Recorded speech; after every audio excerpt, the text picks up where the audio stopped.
Dana Abercrombie, The Coalition. Thank you so much for speaking with me. I enjoy the book series so much, and I loved what you did with this movie. My question is, what from the book, the first book, that you wanted to really expand upon when it came to writing the movie? Oh, I would say I expanded upon the emotion of the first book.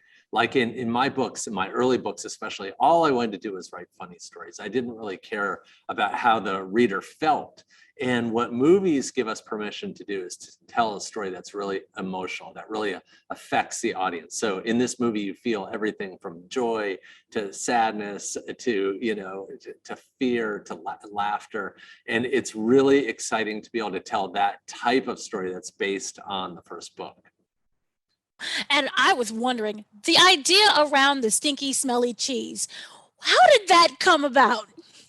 Yeah, that's a real thing. Back when I was growing up in Maryland, I went to a church and there was a parking lot, and there was a basketball hoop, and there was a piece of cheese under the basketball hoop. And the kids who went to that school never touched that cheese. So it became like a myth. And I'll bet wherever you've been to school, there's some sort of myth. There's like the orange chair that nobody will sit on. There's always something, and kids like to kind of build up these myths. Now, what I love the most about this is the power of friendship and always staying true to your friends.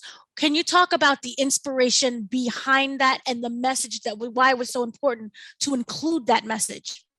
Yeah, I had a best friend. His name was Ryan. So growing up, we were really tight, and we had our ups and downs, but we always kind of came back to each other, which was pretty cool. And I think the story of Diary of a Wimpy Kid is a really small story. It's really the story of these two best friends, and so they have to stick together because Greg wouldn't do so well off on his own. So now you're also the writer of this. So I was wondering, when are you going through the novelist's mind when you write, or is it like, let me turn that off and let me go through the screenwriter and see what it is that I really wanted to explore more about this show, about the movie? Sorry. Yeah, that's okay. I set aside the books in a way, like so I've written now Diary of a Wimpy Kid and now Roderick Rules, both for Disney Plus. And I really don't even crack the books open. I just think about the emotions that I want to get across and the story. So they're not super faithful to the books. They're super faithful in spirit, but not in the actual page for page telling of the stories. Right. So I was wondering, as a writer, is it something that you feel that emotion, that it's more inspiring to you, or do you see it visually when it comes to writing the screenplays? Yeah, when I write those screenplays, I write them for live actors. I'm not thinking about cartoon characters. It's really important that the people feel real. So when you write like that, then the actors can really bring the stories to life. So it doesn't really feel like a cartoon. It feels like you're watching the lives of real people. But what lessons have you learned as being a cartoonist that you're able to apply now in screenwriting, especially with this movie? Yeah, I learned about efficiency, right? Cartooning is really the act of simplicity, right? It's simplicity. You're trying to use as few lines as possible to tell the biggest story possible.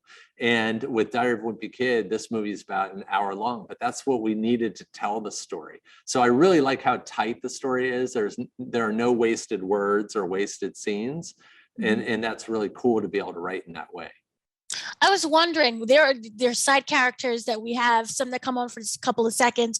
Was there anything that you really wish that you could like expand upon, or like you had an idea that you'll maybe save for later?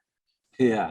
Well, what's really fun is that we're planning more of these movies. So even if we couldn't fit something into the first movie, we can introduce new characters. Like down the line, I'd like to introduce Holly Hills, for example, and other characters down the line. So it's really fun to think that we might have a lot of Wimpy Kid in front of us. Wonderful. Thank you so much for speaking with me. I enjoy all of your projects. Oh, thank you so much. You're very kind.